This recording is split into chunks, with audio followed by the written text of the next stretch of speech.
प्रिय विद्यार्थियों, नमस्कार। आशा है कि आप स्वस्थ व प्रसन्न होंगे। हम ये जानते हैं कि जीवों में आश्चर्यजनक विभिन्नता होने के बावजूद इनके रासायनिक संगठन व उपापचयी अभिक्रियाओं में असाधारण समानताएं मिलती हैं। जीव ऊतकों में मिलने वाले सभी कार्बनिक यौगिक जैव अणु कहलाते हैं। ये जैव अणु जैव ऊतकों की रासायनिक संरचना व कार्यविधि में अत्यंत महत्वपूर्ण व अपरिहार्य हैं। जीवों में अमीनो अम्ल, एकल सैकराइड्स, द्विसैकराइड्स, बहुसैकराइड्स शर्कराएं, वसा, अम्ल, ग्लिसरॉल, न्यूक्लियोटाइड, न्यूक्लियोसाइड्स व नाइट्रोजन क्षार जैसे कुछ कार्बनिक यौगिक मिलते हैं। इन जैव ऊतकों के रासायनिक संगठन में विभिन्न जैव अणुओं के अध्ययन में आज के सत्र में हमारे अधिगम उद्देश्य इस प्रकार रहेंगे। बृहत जैव अणु लिपिड का विस्तृत अध्ययन करना, प्रोटीन की संरचना, प्रोटीन के प्रकार व प्रोटीन के कार्यों का अध्ययन करना, पॉलीसैकेराइड्स की संरचना, इनके विभिन्न प्रकार व कार्यों का अध्ययन करना, न्यूक्लिक अम्ल की संरचना, इनके विभिन्न प्रकार व कार्यों का अध्ययन करना। इसके साथ साथ हम चाहेंगे कि आप में कला कौशल, वैज्ञानिक दृष्टिकोण, जिज्ञासु प्रवृत्ति और अवलोकन कौशल का विकास हो। हम ये भी चाहेंगे कि जीव विज्ञान के अध्ययन में अर्जित ज्ञान को आप दैनिक जीवन में सहसंबंधित करें और उसको अनुप्रयोग में लाएं। इस प्रकार से हम ये चाहेंगे आज के सत्र के अधिगम उद्देश्यों को। जैव ऊतकों के रासायनिक विश्लेषण के दौरान प्राप्त अम्ल में घुलनशील भाग में पाए जाने वाले सभी यौगिकों की एक सामान्य विशेषता है कि इनका अणुभार 8 डाल्टन से लगभग 800 डाल्टन के आसपास होता है। अम्ल अविलेय अंश में केवल 4 प्रकार के कार्बनिक यौगिक जैसे प्रोटीन, न्यूक्लिक अम्ल, पॉलीसैकेराइड्स व लिपिड्स मिलते हैं। लिपिड्स के अतिरिक्त इस श्रेणी के यौगिकों का अणुभार 10,000 डाल्टन या इसके ऊपर होता है। इस कारण जैव अणु अर्थात जीवों में मिलने वाले रासायनिक यौगिक 2 प्रकार के होते हैं। एक वे हैं जिनका अणुभार 1,000 डाल्टन से कम होता है। उन्हें सामान्यतया सूक्ष्म अणु या सूक्ष्म जैव अणु कहते हैं, जबकि जो अम्ल अविलेय अंश में पाए जाते हैं उन्हें बृहत अणु या बृहत जैव अणु कहते हैं। विद्यार्थियों, लिपिड्स के अतिरिक्त अविलेय अंशों में पाए जाने वाले अणु बहुलक पदार्थ होते हैं। क्या आपको पता है कि लिपिड्स जिनके अणुभार 800 डाल्टन से अधिक नहीं होते, वे अम्ल अविलेय अंश या बृहत आणविक अंश की श्रेणी में क्यों आते हैं? वास्तव में लिपिड्स कम अणुभार के यौगिक होते हैं। वे ऐसे ही नहीं मिलते, बल्कि कोशिका झिल्ली और दूसरी झिल्लियों में पाए जाते हैं। जब हम ऊतकों को पीसते हैं तब कोशिकीय संरचना विघटित हो जाती है। कोशिका झिल्ली व अन्य दूसरी झिल्लियां टुकड़ों में विखंडित हो जाती हैं और पुटिका बनाती हैं, जो जल में घुलनशील नहीं है। इस कारण से इन झिल्लियों के पुटिका के रूप में टुकड़े अम्ल अविलेय भाग के साथ पृथक हो जाते हैं, जो बृहत आणविक अंश का भाग होते हैं। सही अर्थ में लिपिड्स बृहत अणु नहीं है। अम्ल विलेय अंश वास्तव में कोशिका द्रव्य संगठन का भाग है। कोशिका द्रव्य व अंगकों के बृहत अणु अम्ल अविलेय अंश होते हैं। ये दोनों आपस में मिलकर जैव ऊतकों या जीवों का संगठन बनाते हैं।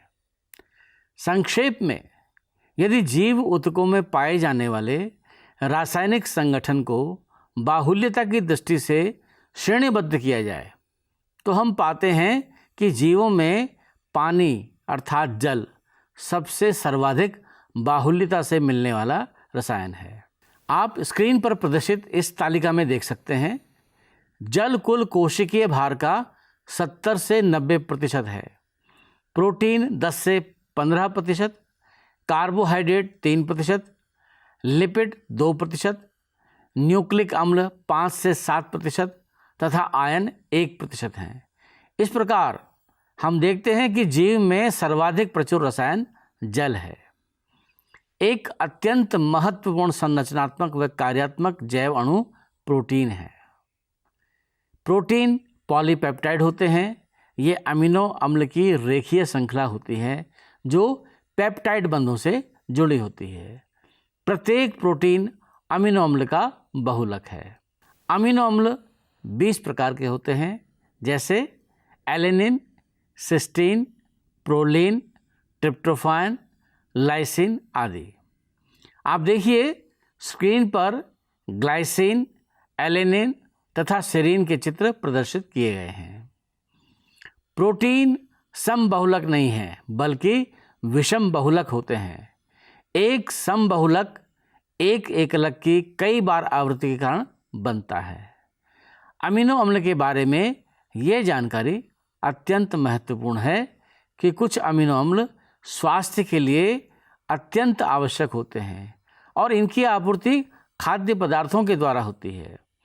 इस प्रकार हम देखते हैं कि आहार की प्रोटीन इन आवश्यक अमीनो अम्ल की स्रोत होती है। इस प्रकार से अमीनो अम्ल अनिवार्य या अनअनिवार्य हो सकते हैं।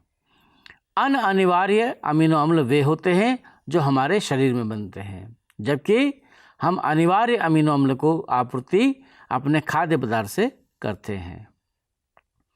प्रोटीन जीवों में बहुत सारे कार्य करते हैं। इनमें कुछ पोषकों के कोशिका झिल्ली से होकर अभिगमन करने के तथा कुछ संक्रामक जीवों से बचाने में सहायक होते हैं और कुछ प्रोटीन एंजाइम के रूप में भी पाए जाते हैं। आप स्क्रीन पर प्रदर्शित तालिका में कुछ प्रोटीन के कार्य देख सकते हैं। कोलेजन एक अंतरकोशिकीय भरण पदार्थ है। ट्रिप्सिन एक एंजाइम है। इंसुलिन एक हार्मोन है। प्रतिजीव संक्रमण से लड़ता है। प्रतिजीव अर्थात एंटीबायोटिक, ये संक्रमण से लड़ता है। ग्राही विभिन्न संवेदी ग्रहण के कार्य जैसे सूंघना, स्वाद आदि का कार्य करता है। GLUT4 प्रोटीन ग्लूकोज का कोशिका में परिवहन का कार्य करता है।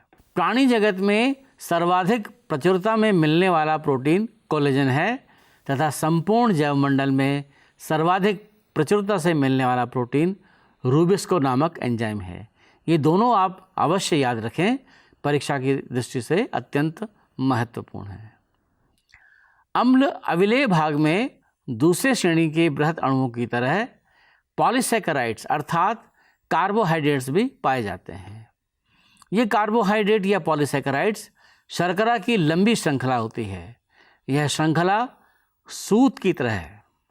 कपास के रेशे की तरह विभिन्न प्रकार के एकल सैकेराइड से मिलकर बने होते हैं।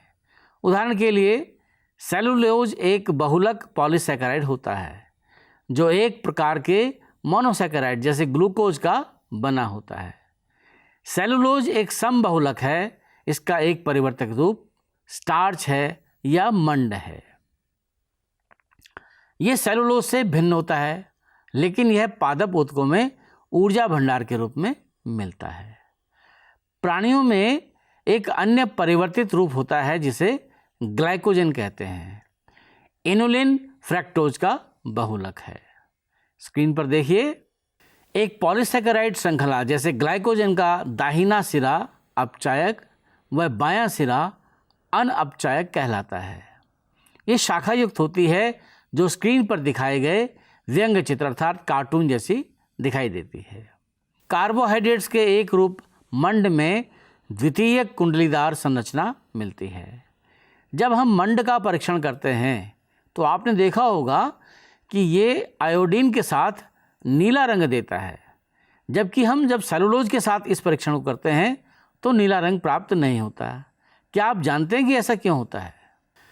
वास्तव में मंड में आयोडीन अणु इसके कुंडलीय भाग से जुड़े होते हैं और आयोडीन अणु मंड से जुड़कर नीला रंग देते हैं, जबकि सेलुलोज में ये जटिल कुंडलियां नहीं मिलने के कारण आयोडीन इसमें प्रवेश नहीं कर पाता है, अतः नीला रंग नहीं देता है।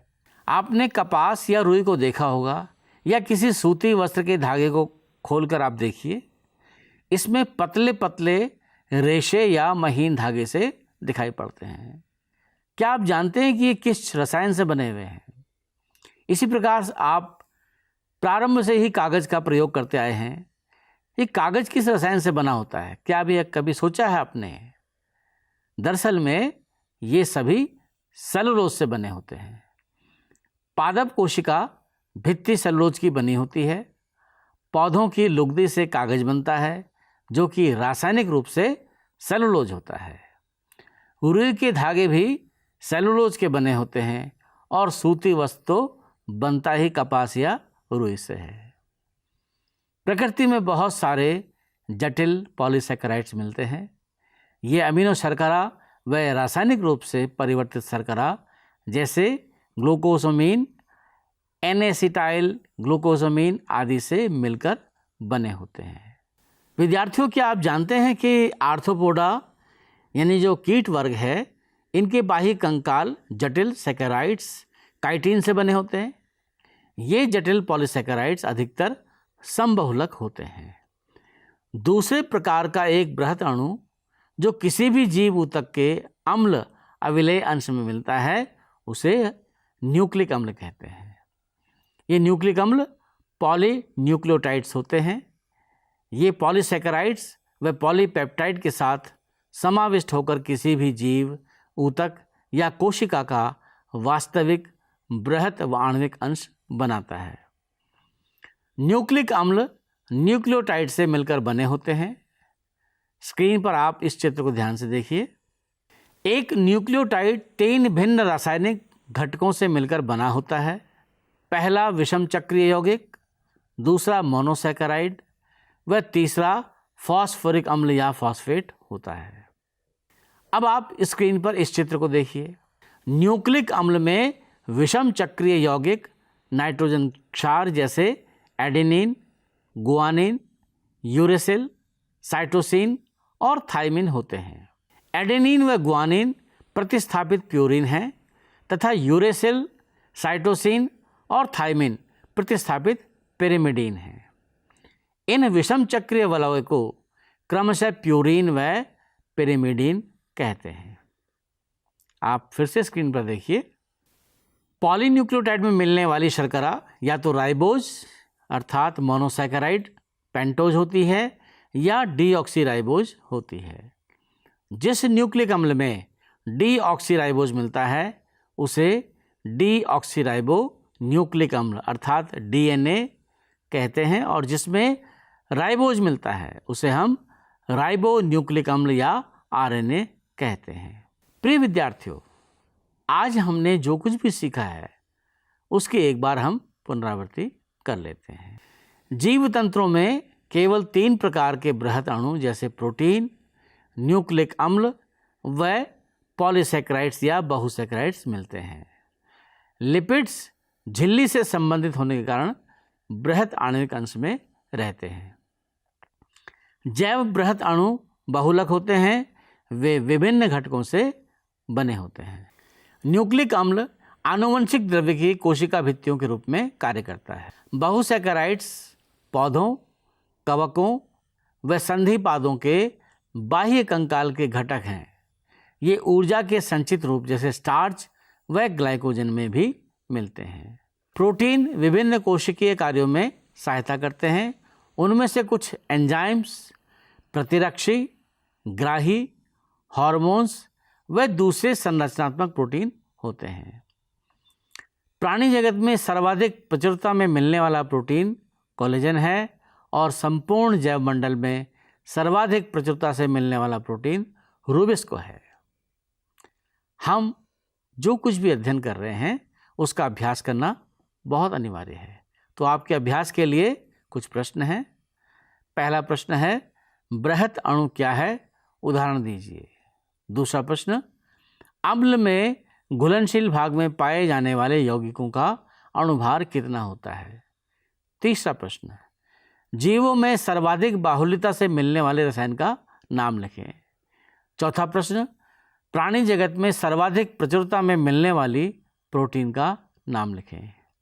पांचवा प्रश्न है, संपूर्ण जैव मंडल में सर्वाधिक प्रचुरता से मिलने वाले एंजाइम का नाम लिखें। छठा प्रश्न, कवकों व संधिपाद प्राणियों के बाह्य कंकाल के घटक रसायन का नाम लिखें। 7वां प्रश्न, प्रोटीन क्या है, इनके कार्य लिखें। 8वां प्रश्न है, जब हम मंड का परीक्षण करते हैं तो वह आयोडीन के साथ नीला रंग देता है जबकि सेलुलोज के साथ नहीं, ऐसा क्यों है, स्पष्ट कीजिए। 9वां प्रश्न है, डीएनए व आरएनए को फैलाकर लिखें। 10वां प्रश्न है, डीएनए व आरएनए में अंतर बताएं।